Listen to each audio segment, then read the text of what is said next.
Bab 33. Pernikahan. Apakah kamu sedang mempersiapkan barang bawaan yang akan dibawa ke Indonesia? Tanya Cynthia pada Alena yang sedang mengepak kopernya. Well, aku sudah memasukkan semuanya. Tidak banyak yang akan aku bawa karena aku hanya pulang sekitar seminggu. Aku perlu restu orang tuaku untuk menikah dengan Nizam. Penerbanganku malam ini pukul 8:45. Apa kamu benar-benar tidak akan berubah pikiran? Cynthia bertanya seakan ingin menegaskan sekali lagi tentang resiko besar yang akan dihadapi oleh Alena. Alena menghentikan kegiatan memasukkan barang pribadinya ke dalam koper. Ia tertegun lalu duduk di atas ranjang. Entahlah Cynthia, pikiranku saat ini serasa masih bingung dan tak mengerti, antara belum yakin dan sudah yakin. Aku tidak bisa membayangkan bagaimana reaksi orang tua ketika tahu aku akan dijadikan istri kedua. Alena menutup wajahnya dengan kedua tangannya. Apa yang sebenarnya terjadi pada Nizam? Siapakah dia sebenarnya? Kenapa tiba-tiba dia memintaku jadi istri keduanya? Kemarin kan sudah aku jelaskan. Kemungkinan dia dijodohkan orang tuanya.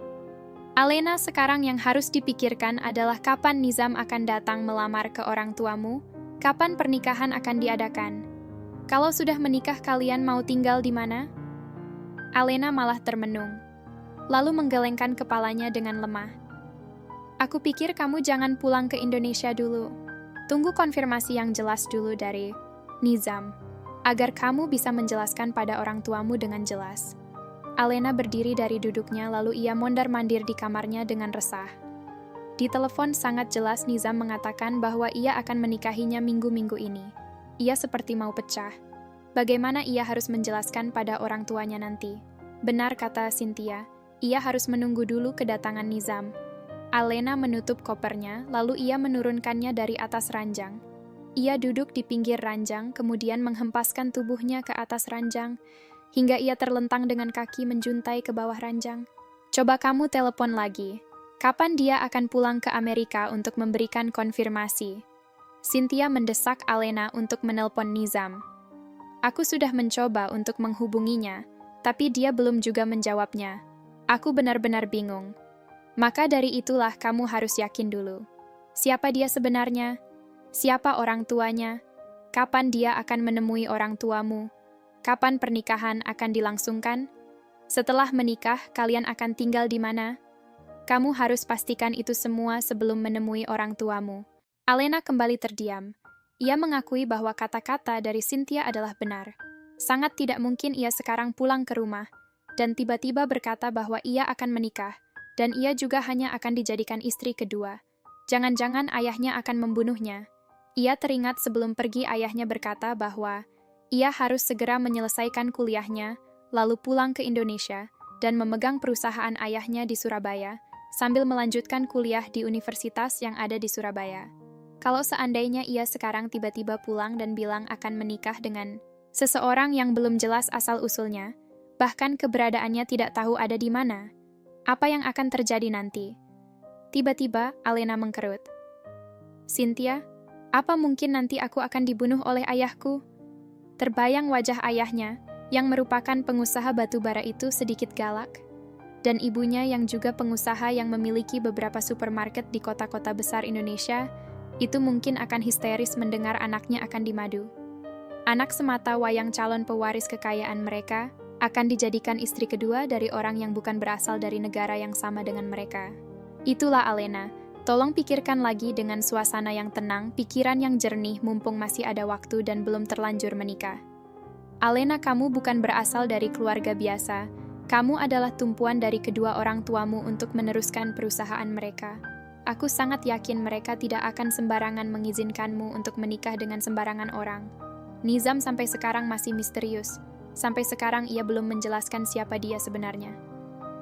Cynthia duduk di sofa sambil memeluk kedua lututnya.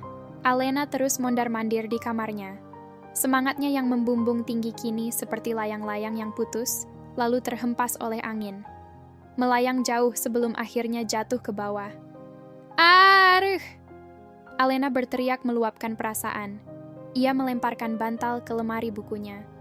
Brak, bantal itu melayang menghantam buku lalu jatuh ke lantai. Tidak ada satupun buku yang jatuh karena benturan antara bantal dan buku-buku tebal bukanlah lawan yang seimbang. Mengapa nasibku harus seperti ini? Nizam, datanglah. Berikanlah aku kepastian secepatnya. Alena berkata pada dirinya sendiri. Alena, kalau seandainya orang tuamu tidak mengizinkan bagaimana? Aku tidak tahu, tapi aku akan berusaha meyakinkan mereka.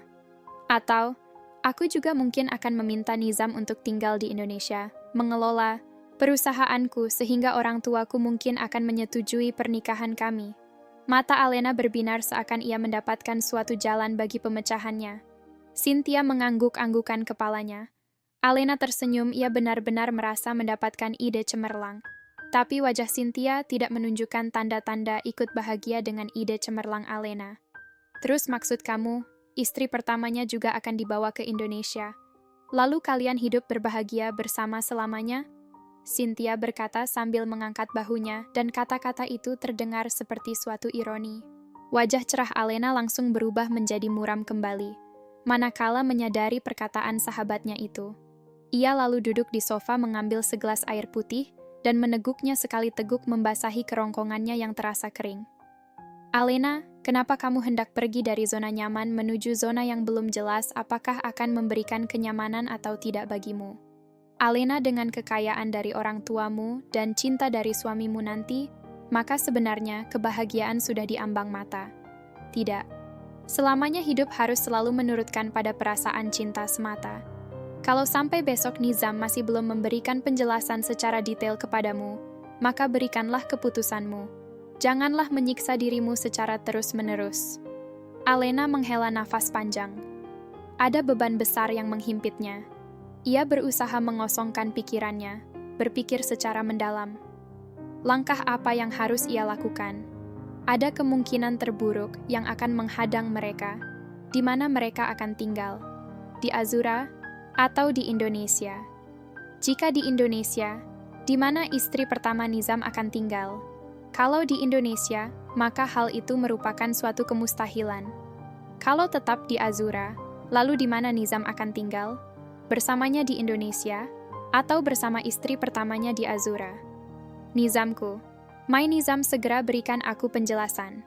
Alena lalu meraih handphonenya dan melihat ke aplikasi WA-nya. Masih belum ada tanda-tanda Nizam menghubunginya. Ia lalu membuka aplikasi pemesanan tiket pesawat terbang online. Ia menyentuh tulisan cancel untuk membatalkan tiket penerbangannya malam ini. Putri Reina menatap para pelayan dan juru rias yang sedang berusaha mempercantik dirinya. Dari pagi ia sudah direndam dalam air mawar.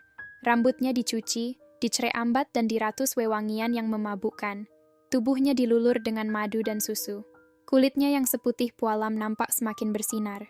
Rambutnya berwarna kemerahan, bibirnya tampak semanis madu. Gigi berderet rapih berwarna putih cemerlang. Matanya berwarna kebiruan bagai berlian. Agaknya di Azura tidak ada gadis secantik Putri Reina. Sebagai calon permaisuri tidak boleh ada pria yang memandang wajahnya sebelum suaminya, yaitu Pangeran Putra Mahkota melihatnya terlebih dahulu. Kesuciannya adalah tanggung jawab moral kepada seluruh gadis di kerajaan Azura. Ia harus menjadi contoh dan panutan. Ia juga memperoleh pendidikan yang tinggi, walaupun ia belajar secara privat. Jika gurunya laki-laki, maka ia akan belajar di balik layar kelambu, sehingga gurunya sendiri tidak pernah melihat wajahnya. Tetapi hampir semua gurunya adalah perempuan. Putri Reina juga mempelajari berbagai macam teknik Kama Sutra untuk persiapan melayani suaminya kelak. Di sebalik lengannya diberi tanda berupa bulatan kecil berwarna merah sebagai tanda ia masih gadis. Dan tanda itu akan hilang jika kegadisannya juga hilang. Pemberian teknik penanda seperti itu sudah dipelajari turun-menurun dari kerajaan Cina, yang letaknya juga tidak terlalu jauh dari Azura. Tangan Putri Reina dihias menggunakan henna atau inai berwarna merah kehitaman. Para gadis yang belum menikah beramai-ramai menghiasi tangannya, walaupun sekedar memberikan titik atau sesekali mereka menggoda Putri Reina. Katanya si gadis yang akan menikah itu kecantikannya akan berlipat ganda menjelang akad pernikahan. Kata Candini, sepupu Putri Reina yang berdarah India. Coba lihat wajah Putri Reina ini.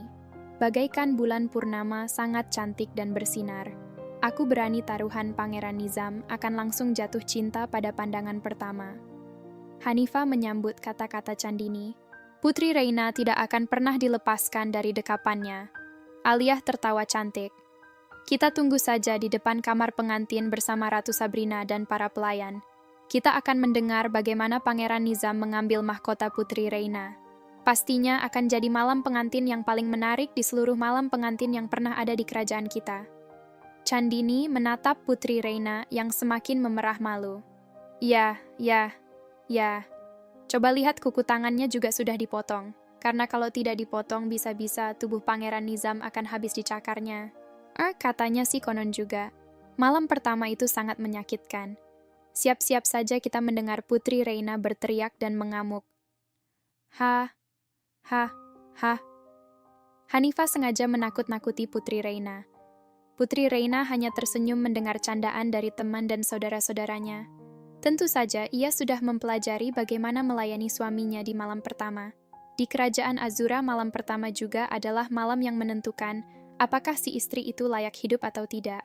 Karena pada malam pertama pengantin pria akan dibekali sepucuk pistol yang bisa digunakan untuk menembak pengantin wanitanya jika ketahuan sudah tidak gadis lagi. Budaya ini sudah mengakar semenjak kerajaan Azura berdiri. Walaupun kenyataannya jikalau memang tidak gadis lagi, jarang ada yang mati karena ditembak tapi minimal dipukuli sama mertua yang ikut menunggu di depan kamar pengantin. Lalu diusir keluar dan diceraikan seketika. Sungguh sanksi yang sangat kejam, yang menjadikan tidak ada satupun gadis di Azura yang berani melakukan hubungan badan sebelum menikah. Itu juga yang menyebabkan betapa Nizam sangat menjaga kehormatan Alena. Aku pikir sesakit apapun Putri Reina menjalani malam pertama, dengan Pangeran Nizam ia akan terima dengan hati bahagia. Bukankah Pangeran Nizam adalah sosok pria yang sangat sempurna? Ia tampan, gagah, cerdas, sopan, dan calon raja yang agung. Sesakit apapun akan sangat layak diterima. Bukankah demikian, Putri? Kata Aliyah. Putri Reina hanya tersenyum sambil melirik pada Aliyah.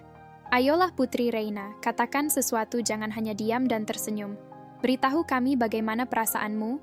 Putri Reina malah tersenyum kembali seraya melihat motif henna pada tangannya. Sungguh motif yang sangat indah. Ukiran-ukiran tangan perias yang sangat ahli menyempurnakan goresan tangan saudara dan temannya. Kalian ini bisanya hanya menggoda saja, kata Putri Reina. Usai pemberian henna pada tangan Putri Reina, maka diadakanlah pengajian. Yang dipimpin langsung oleh neneknya Putri Reina. Paman Salman ayahandanya Reina sangat bahagia. Akhirnya impian menjadikan anaknya sebagai menantu raja menjadi kenyataan. Mahar uang diberikan pihak kerajaan pada putrinya adalah berupa apartemen mewah di pusat kota setinggi 64 lantai. Dengan banyaknya kamar, ada 300 kamar, semuanya berfasilitas mewah. 1 buah mobil Rolls-Royce seharga 214 miliar, 1 buah mobil Lamborghini seharga 118 miliar, seperangkat perhiasan yang sangat mahal, seharga total 350 miliar dan sebuah mahkota kerajaan yang terbuat dari emas murni, bertaburkan berlian dan permata yang tidak bisa dinilai dengan uang saking berharganya. Mahkota itu khusus untuk istri putra mahkota yang akan diturunkan secara generasi ke generasi. Setelah berlangsung pengajian, maka diadakanlah pagelaran tarian perut, tarian zafin, dan tarian dance modern yang menghibur. Putri Reina. Makanan dan minuman yang lezat tak henti-hentinya mengalir ke tempat pesta diadakan. Pesta berlangsung sampai pagi. Sepanjang malam Putri Reina sudah berganti pakaian kaftan atau pakaian khas Arab. Semua kaftan hanyalah indah belaka. Ada yang berwarna merah muda, biru langit, hijau lumut, dan banyak lagi. Semua pakaian bersulamkan emas yang disulam oleh ratusan gadis selama berbulan-bulan. Pesta berlangsung pada malam hari hingga keesokan harinya, di mana pada pagi hari Pangeran Nizam dan keluarganya akan datang untuk melaksanakan akad nikah istana kerajaan. Tidak jauh berbeda dengan di tempat wanita. Di istana kerajaan juga tampak sangat ramai, dengan suasana pesta pernikahan putra mahkota. Ada banyak makanan yang tersedia, serta minuman yang lezat-lezat. Madu, air mawar, kopi khas Arab, Makanan-makanan ringan yang semuanya tampak sangat lezat. Para tamu duduk di aula di atas karpet yang sangat mewah dan cantik. Kambing guling tampak mengeluarkan asap yang menyebarkan aroma, yang membuat perut menjadi terkilik-kilik lapar. Kue-kue kecil, sedang dan besar dari berbagai jenis, rasa dan bentuk tersaji dalam rak penyimpanan tart. Buah-buahan berbagai macam dari dalam dan luar negeri. Buah-buahan dari negara tropis seperti mangga, jambu, semangka, melon. Kemudian buah-buahan seperti buah persik dan buah pir dari Cina. Anggur merah dan hijau berbagai macam buah beri yang dilumuri coklat. Rokok shisha atau rokok khas Arab ini juga tersedia. Ada berbagai macam jenis tabung shisha ini, yang semuanya cantik-cantik. Rasa dari tembakaunya pun bermacam-macam. Ada rasa stroberi, jeruk, atau yang lainnya. Para tamu dihibur dengan tarian zafin yang ditarikan oleh para pria. Ada juga tarian putar ala Turki. Semua tarian diiringi dengan rebana dan kendang kecil. Pangeran Nizam tampak duduk dengan wajah yang dingin dan tenang, sama halnya pada Putri Reina.